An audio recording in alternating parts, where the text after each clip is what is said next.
May 25, 2010, students from the Wellesley, Massachusetts Public Middle School were taken on a field trip to the Muslim American Society's Boston Mosque. During their visit, students were asked to participate in the Muslim midday prayer. Several Wellesley Public School boys took part. How did Wellesley Public School teachers allow this to happen?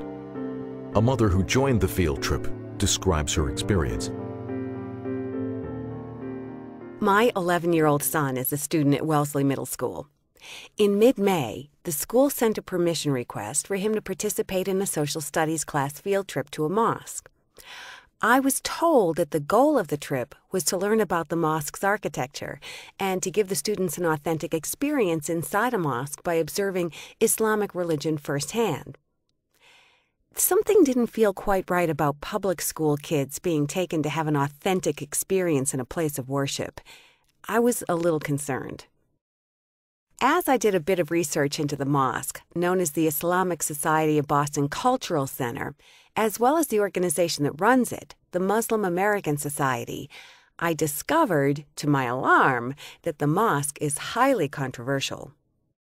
A Fox Undercover investigation has documented that several of its leaders, past and present, do have ties to Islamic terrorism. The mosque was founded by Abdul Rahman al-Amudi, who is currently serving 23 years in prison for his participation in an al-Qaeda terror plot. The Muslim American Society, which runs the mosque, has been identified by federal prosecutors as the overt arm of the Muslim Brotherhood. The top donor to the mosque, and one of its legal owners in trust, is wealthy Saudi national Walid Fatahi, who has written in Arabic newspapers that Jews were always after killing the prophets. Alarmingly, this anti-Semitic message appears to be reaching some of the mosque's own youth. The Jews didn't assassinate the prophet. The Jews assassinated the prophet? They tried to. They did. Anytime. Recently, one of the mosque's imams was taped appearing to incite his followers. Grab onto the shovel, grab onto the gun and the sword. Don't be afraid to step out into this world and do your job. I also learned that the Islamic Society had promoted wife-beating on its website, instructing men to hang a whip in the household as a warning for unruly wives. I was concerned and decided to join the field trip as a chaperone, and I brought my camera. As soon as I walked into the mosque, I was approached by a white female American convert who was to be my escort. The event seemed well orchestrated, like a sales pitch. Everyone was very friendly. I've got to believe in Allah, and Allah is the one God, the only one worthy of worship, all forgiving, all merciful, wise, knowing. Everything we do is to please God, and because God has guided us to do those things. The substance of the mosque presentation to students was troubling. It really didn't seem very educational. The Islamic Center spokeswoman was presenting distorted history and sometimes came close to proselytizing. At the time of the Prophet Muhammad, women were allowed to express their opinions and vote in the manner. And in this country, women didn't gain that right until less than 100 years ago. So Islam actually was very advanced in terms of recognizing women's rights. The claim that women were allowed to vote in Muhammad's 7th century Arabia is simply not true. Muhammad was a supreme ruler who claimed divine sanction from Allah. No one, not even men, were allowed to vote. And in the Kingdom of Saudi Arabia today, both men and women have few political rights. In fact, women still aren't even allowed to drive cars there.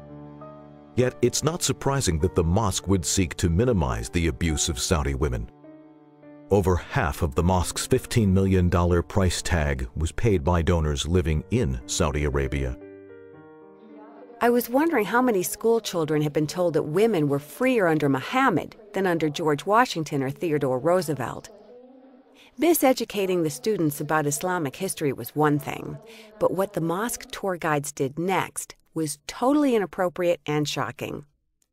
The spokeswoman announced that it was almost prayer time and taught the kids how to say the daily prayer.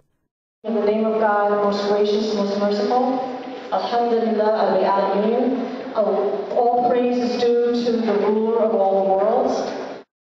All the women chaperones, female teachers and girls, were asked to leave the prayer area, but the boys were asked to stay. Because we were sitting far away, I didn't notice it at first, but I was shocked to look up and see some of the middle school boys praying with the men of the mosque, following the movements of the faithful, prostrating themselves with their foreheads on the ground. Allahu Akbar.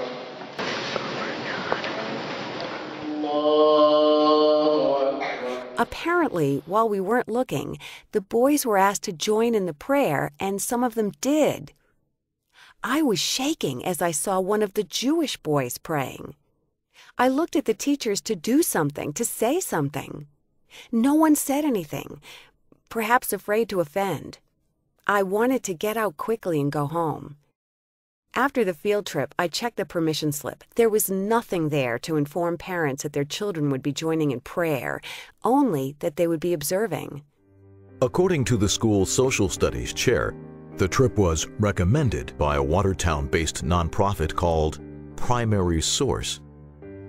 According to the group's website, it partners with 50 schools and districts across Massachusetts and has held events with mosque leaders before. How many public school students have visited the Roxbury Mosque or other mosques and been offered to join the prayer? In fact, all across the country, there are reports of radical Islamic groups engaging in dawah, which literally means proselytizing for Islam, by taking advantage of poorly considered social studies curricula. One such dawah organization, DawahNet, even offers a helpful guide for proselytizing in public schools, noting that students are receptive to new ideas.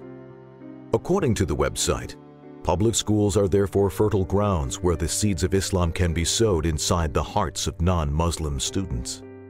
In fact, the Boston Mosque's top donor and trustee, Walid Fatahi, actually boasted about the increase of proselytizing opportunities in Boston.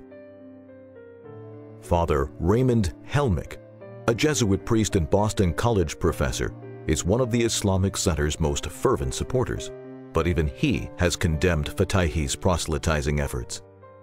Fatahi wrote an article for the Ashaq newspaper that comes out of London, Arabic newspaper. It was picking up on the fact that subsequent to 9/11, people began to take a much greater interest in Islam, trying to understand more what is Islam about. And he took this as a positive sign and said that this put them in the position to start making converts. His ideas about this is a chance to proselytize, this was pretty offensive. The whole notion of having a religious practice as part of a school field trip concerns me. How can we entrust our children to a school system that appears to act so irresponsibly? Historically, the ACLU has been at the forefront of the battle to keep religion out of public schools. In fact, in 2009, the ACLU in Minnesota sued a charter school run by Muslim American Society officials for promoting prayer at the school.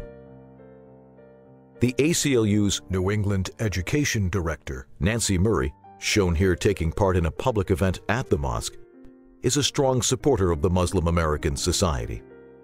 Nevertheless, we would normally expect the ACLU to take the lead in investigating any promotion of prayer or proselytizing to Massachusetts public school students.